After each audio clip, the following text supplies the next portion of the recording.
500 ரூபாயா? எதுக்கு உனக்கு அவ்வளோ பணம்? இல்லைங்க, உங்கள் அம்மா ஒரே சேலையை ரொம்ப நாளாக போட்டுட்டு இருக்காங்க. அவங்களுக்கு ஒரு சேலை எடுத்து கொடுக்கணும். அதுக்கு தான் ஒரு 500 இருந்தால் கொடுங்களாம்.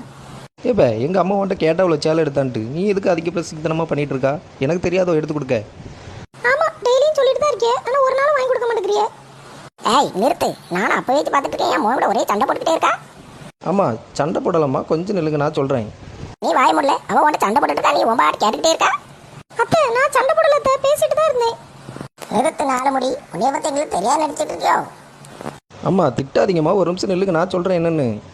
ஆமா, நீ ஏன்ட்ட மட்டும் நல்லா வாய் பேசு, பொண்டாட்டிக்கிட்டே பேசிடாத. நானும் அப்போ வச்சு பார்த்துட்டு இருக்கேன். 500 ரூபா வேணும்க்கா. 500 ரூபா உனக்கு எதுக்கு?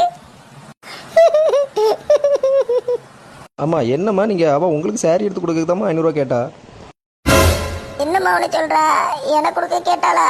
இந்த நல்ல மனசை நான் புரிஞ்சுக்காம விட்டுட்டேயா.